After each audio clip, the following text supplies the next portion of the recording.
교회에서 쓰는 용어 중에 세상이 차출해서 쓰는 용어들이 왕왕 있습니다. 거듭나다라는 말이 그 중에 하나입니다. 원래 거듭나다는 말은 요한복음 3장에 예수님이 니고데모에게 내가 물과 성령으로 거듭나지 아니하면 하나님 나라에 들어갈 수 없다라고 하신 말씀에서 비롯된 것인데, 그러므로 거듭나는 것은 사람의 의지로 되는 게 아니고 성령으로 되는 것인데, 세상에서 사람들이 거듭난다라는 말을 쓸 때는 의지로 될 수 있는 것처럼 말합니다. 힐링이라는 단어도 성경에서 따온 것입니다. 의료계에서는 힐링이라는 단어를 쓰지 않고 치유하다라는 말을 쓰지 않습니다. 치료라는 말을 쓰고 큐어라는 말을 쓰지 힐링이라는 말을 쓰지 않습니다. 힐링은 신앙적인 의미를 담고 있습니다. 몸의 치료뿐만이 아니고 인간의 마음과 인간의 삶이 치유된다는 말을 할 때 힐링이란 말을 쓰는데, 그러나 요즘에 힐링은 유행어가 되어버렸습니다. 힐링 캠프니 심지어 관광 코스도 힐링이 되는 휴양지에 대한 선전을 많이 하는데, 저도 휴양지를 가봤지만 아름다운 경치를 아무리 본다고 해도 힐링이 되는 것 같지 않아요. 치유라는 개념이 널리 쓰이는 것은 긍정적인 현상이라고 봅니다. 적어도 성경의 진리가 인간의 삶의 현실과 무관하지 않다는 것을 보여주는 것입니다. 아무리 삶의 질이 높아지고 평균 수명이 늘어나더라도 그것과는 별개로 물질적인 풍요함이 줄 수 없는 내면적인 치유가 필요하다는 것을 증명해 주는 것이기 때문이에요. 그러나 우리는 친구 따라 강남 가듯이 남들이 힐링 한다고 우리도 힐링이라는 말을 난무하면 안 됩니다. 왜냐하면 기독교는 힐링을 주기 위한 종교가 아니고 구원을 주기 위한 것이기 때문이에요. 힐링은 구원을 얻는 과정에서 우리가 얻는 것이지 힐링 자체가 믿음의 목적은 아닙니다. 예수님께서 이 땅에 계셨을 때 많은 사람들을 고쳐주셨지만 그 중에는 고침을 받고 예수님을 떠나간 사람들이 많았어요. 그들은 힐링은 받았을지 모르지만 구원은 얻지 못한 것입니다. 기독교는 구원이 없는 힐링을 가르치는 것이 아니에요. 그리고 힐링을 얻기 위해서는 회개가 필요합니다. 이것은 세상이 말하지 않는 것입니다. 세상은 그저 누가 나의 아픔을 들어주면 그 자체로 힐링이 되리라고 생각을 하는 듯합니다. 그래서 TV 프로를 보면 등장인들이 자기 과거의 아픈 경험을 말할 때 일부러 슬픈 분위기를 만들지 않습니까? 일부러 배경에 슬픈 음악을 틀어주면, 그러면 슬픈 음악 때문에 다 울게 돼 있습니다. 그렇게 되면 마치 치유가 일어나는 것처럼 생각을 하는 듯한데, 물론 대화의 카타르시스 효과를 부인하는 것은 아니지만 성경이 말하는 치유는 그런 것이 아니에요. 2주 전에 제가 죄 회개에 대해서 말씀을 드렸죠. 죄란 무엇인가? 우리가 이미 다 아는 것 같은데 정작 우리가 회개해야 될 죄가 무엇인가에 대한 이해가 필요합니다. 우리는 죄를 행위로 규정하기 때문에 회개한다면 나의 행위를 회개해야 된다고 생각을 합니다.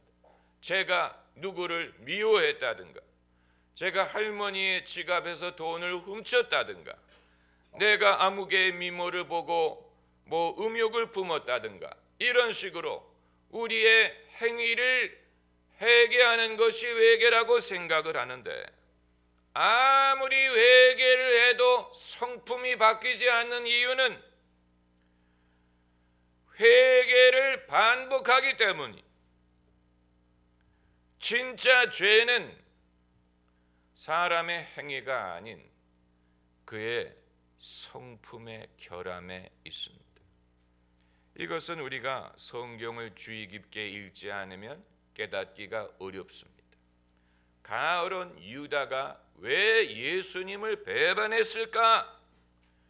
가룟 유다가 예수님을 배반한 행위 자체가 죄지만 그보다 더 근본적인 것은 가룟 유다의 인격적인 결함이 그로 하여금 예수님을 배반하게 만든 것입니다. 가룟 유다는 예수님을 삐딱하게 바라보았어요. 그래서 어떤 여인이 옥합을 깨뜨려 향유를 예수님 발에 부었을 때 가룟 유다가 그것을 못마땅하게 보았다 그랬습니다. 저것은 허비하는 거다. 저것을 팔아 가난한 자들에게 구제하면 얼마나 많은 자를 구제할 수 있을까 하면서 삐딱하게 바라봤다고 했는데, 가룟 유다는 그 여인을 삐딱하게 본 것뿐만이 아니고 예수님을 삐딱하게 보았습니다. 유다가 그렇게 하도록 만든 그의 인격적인 결함이 무엇이었을까? 우리가 규정하기가 어렵지만 아마 자신의 의의 기준을 가지고 예수님을 판단하려고 했던 것으로 보입니다.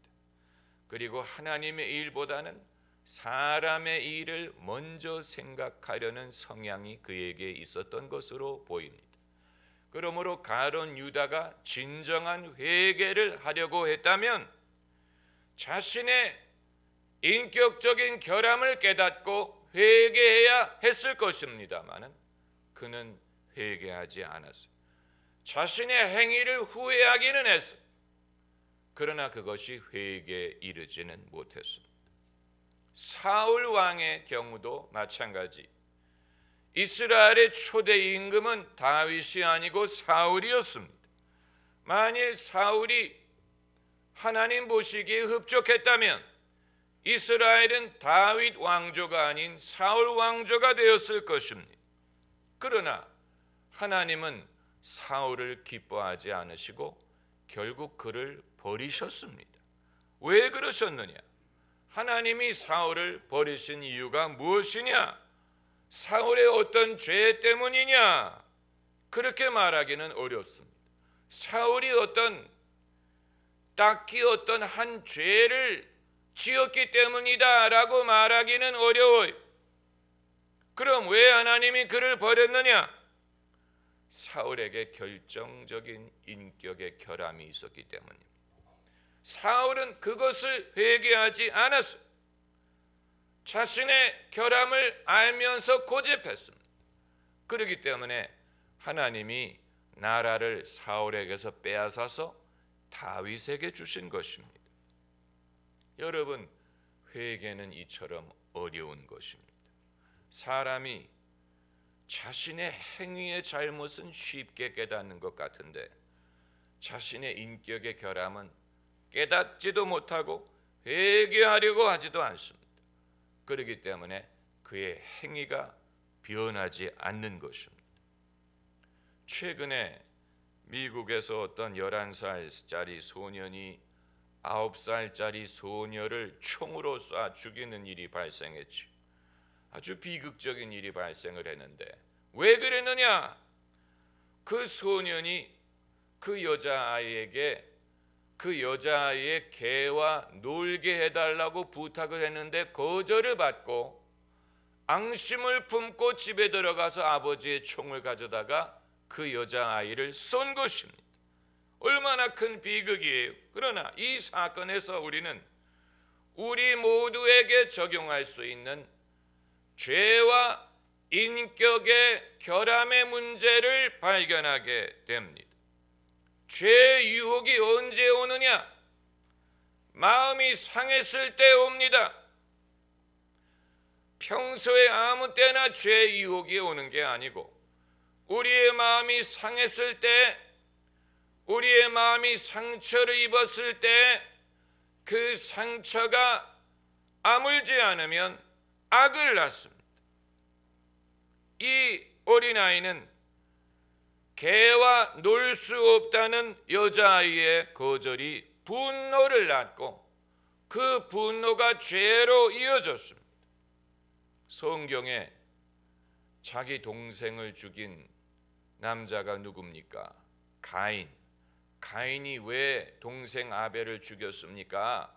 하나님이 아벨의 예물은 받으시고 가인의 예물을 안 받으시는 것을 보고 마음의 분노를 느꼈는데, 그 분노는 동생 아벨에 대한 분노인 것뿐만이 아니고 하나님에 대한 분노예요. 하나님이 안 받은 것이지 아벨이 안 받은 게 아니에요. 그러나 그 상황에서 자기 예물은 안 받았는데 아벨의 예물을 받았다는 이유 때문에 그의 분노가 아벨에게 튄 것입니다. 사울 왕은 왜 다윗을 미워했습니까? 전쟁이 끝나고 돌아올 때 예루살렘의 여자들이 길에 나와서 춤을 추면서 노래를 부르는데, 사울이 죽인 자는 천천히요 다윗이 죽인 자는 만만이로다, 이 노래를 듣고 사울이 마음이 상처를 받았어요. 못마땅했어요. 그리고 사실 원망하려면 그 여자들을 원망해야 되는데 그러지 않고 다윗을 미워하게 된 것입니다. 그리고 다윗을 죽이려고 했지요. 이처럼 죄의 유혹이 어디서 오느냐? 인생이 내 마음대로 되지 않고 그 결과로 우리 마음에 언짢은 감정이 생길 때에 죄의 유혹이 옵니다. 우리 모두가 마찬가지. 우리 모두는 인생이 내 마음대로 안 풀릴 때가 있습니다. 그럴 때 우리는 상처를 입습니다. 그런데 그 상처가 낫지 않으면 별의별 죄악을 낳습니다. 그럼 이런 상처를 회개하라는 말이냐? 내게 상처를 준 세상이 회개를 해야지, 왜 상처를 입은 내가 회개를 해야 된다는 말이냐? 내 예물을 안 받은 하나님이 회개를 해야지, 왜 내가 회개를 해야 된다는 말이냐? 이렇게 생각할 수 있죠. 그러나 회개해야 됩니다. 어차피 세상은 세상 마음대로 행하는 존재입니다. 그걸 우리가 좌우할 수 없어요. 그걸 우리가 바꿀 수 없습니다. 그러나 세상이 하는 일에 대하여 반응하는 것은 우리 하기 나름입니다. 그것을 우리가 회개해야 된다는 것입니다. 그러니까 사울 왕의 경우에 사람들이 나와 사울이 죽인 자는 천천히요 다윗이 죽인 자는 만만이로다 라고 노래하는 것을 들을 때 비록 자존심이 상하더라도 천천히라고 말해주는 게 어디입니까? 안 그렇습니까? 사울이 죽인 자는 영영이요 이렇게 말한 게 아니고 천천히요. 그게 어디예요? 그게 어디입니까? 그것만 해도 대단한 것입니다. 그런 식으로 자신을 조금만 낮췄다면 받아들일 수 있는 것인데 그걸 받아들이지 못한 것은 사울의 교만함, 세상에 자기보다 잘난 사람이 있어서는 안 된다는 생각이고, 그리고 좀 더 깊이 들어가서 생각하면 자기보다 여성들에게 더 매력적인 남자가 있다는 것을 용납할 수 없었던 것입니다. 여성들의 입에서 그런 말이 나오는 것을 보고 분노한 것입니다.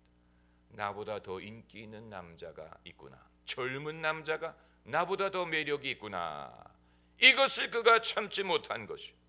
어떻게 보면 사울은 자신의 남성적인 매력에 대하여 콤플렉스를 가졌는지도 몰라요. 그것도 죄. 어떻게 세상의 모든 이성이 나를 좋아할 수 있다는 말입니까? 그건 모든 것을 가져야 되겠다는 욕심에서 비롯된 것입니다. 그걸 회개해야 됩니다. 그걸 회개해야 됩니다. 사울이 그것을 회개했다면 하나님 앞에 죄를 짓지 않았을 것입니다. 가인도 마찬가지.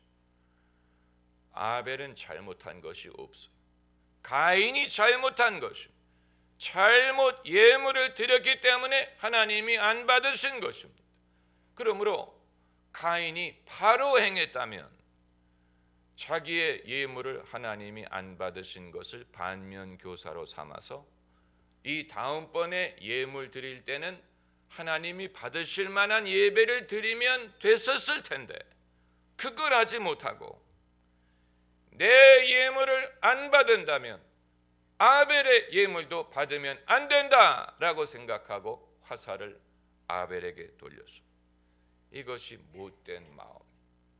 이게 가인이 회개해야 했어야 되는 죄인데 가인은 그렇게 하지 못했습니다. 결국 사람들이 회개해야 되는 것은 세상이 내 마음대로 돌아가야 된다고 생각하는 교만이, 자기 중심적인 생각, 왜 세상이 내 마음대로 돌아가지 않느냐, 이런 생각 그 자체가 죄, 그 자체를 우리가 회개해야 됩니다. 그래서 여러분, 세상은 내 마음대로 돌아가지 않습니다. 내가 임금이든 재벌이든 내가 아무리 유능하고 똑똑하든 세상이 내 마음대로 돌아가지 않아요. 세상은 하나님 중심으로 돌아갑니다. 그러므로 우리가 빨리 이것을 깨닫고 길을 바꿔서 하나님 중심으로 달려가야 됩니다.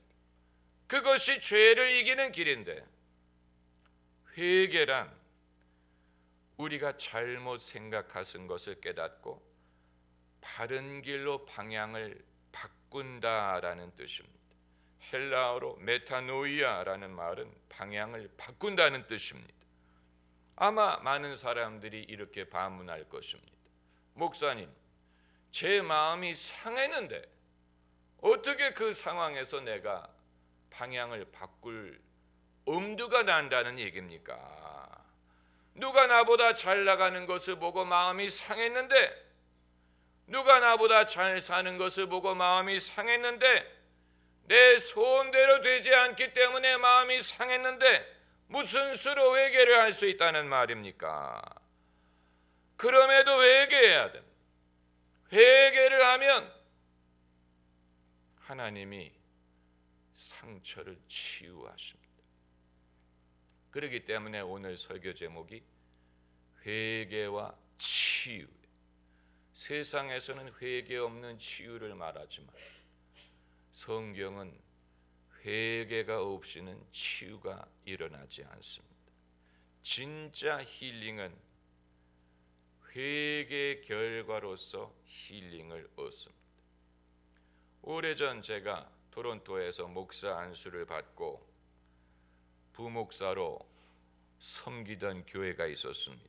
이 토론토 교회에는 운영하는 수양관이 있었습니다. 그래서 저는 종종 차를 몰고 수양관에 가서 기도를 하고 돌아오곤 했는데, 하루는 평소대로 수양관에 가서 기도를 했는데, 그날따라 수양관에 교회 권사님들 몇 분이 와 계셨어요.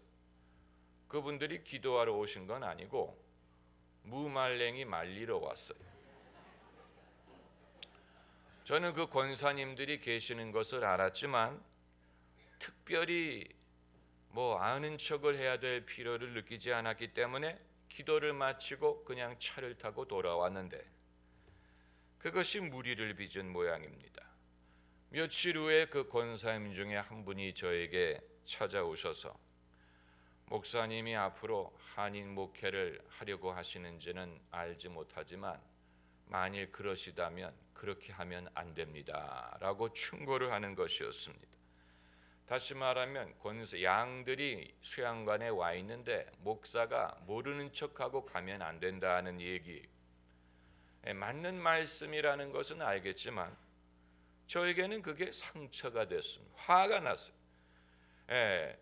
나를 알지도 못하면서 내가 기도원에 사람들 보러 간 게 아니고 기도하러 간 것뿐인데, 그런데 마음에도 없는 예의범절을 지키면서까지 목회를 해야 된다면 나는 목회를 하지 않겠다, 뭐 이런 생각까지 할 정도였습니다. 그런데 얼마 후에 시카고에서 한인 선교 대회가 열려서 가게 되었습니다. 그 선교회 기간 중에 새벽 기도회가 제일 은혜가 많이 됐는데, 하루는 새벽에 기도를 하는데 그 수양관에서 일어난 일이 생각이 나면서 눈물이 터지기 시작했어요.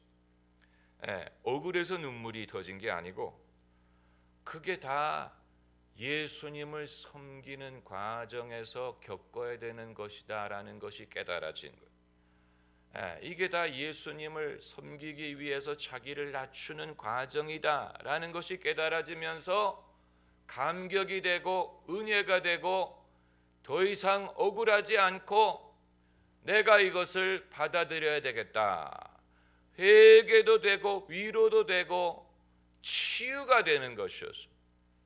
저는 그 이후로 더 이상 그 수양관에서 생긴 일에 대해서 생각도 하지 않고 억울해하지도 않고 더 이상 상처를 갖지 않았습니다. 치유를 받은, 회개를 했더니 치유가 된 것입니다. 만일 제가 그때 그 경험을 하지 못했다면 마음속의 앙금은 계속 남았을 것이고 그것이 저의 목회의 걸림돌이 되었을 것이고 죄를 낳았을지도 모르는 것입니다. 오늘 본문 23절에 욕을 받으시되 대신 욕하지 아니하시고 고난을 받으시되 위협하지 아니하시고 오직 공의로 심판하시는 자에게 부탁하셨다라는 구절이 있습니다. 예수님을 말하는 것입니다. 예수님도 욕하는 사람이 있었어요. 예수님도 고난을 받으셨어요. 그런데 그것이 예수님으로 하여금 죄를 짓도록 하지 않았어요. 왜냐하면 예수님은 이 모든 것을 공의로 심판하시는 하나님께 부탁하셨다. 다시 말하면 억울한 일이 있어도, 억울한 일이 있어도, 아픈 일이 있어도 하나님이 심판하실 것이다 라고 믿고 하나님께 부탁했다는 말이, 원수 갚는 일이 내게 있다고 말씀하셨기 때문에 억울한 일이 있어도 아픈 일이 있어도 하나님께 부탁을 했다는 얘기입니다. 우리가 회개해야 되는 죄는 깊은 곳에 있습니다. 우리의 행위 차원에 있는 게 아니, 깊은 인격적인 허물, 이것을 우리가 회개해야 됩니다. 인격적인 허물은 어디서 오느냐? 상처에서 와요. 그런데 우리가 회개하면 상처가 치유가 되고 그 허물을 극복할 수 있는 것입니다. 그리스도인의 참 변화는 이렇게 이루어지는 것입니다. 기도하십시다.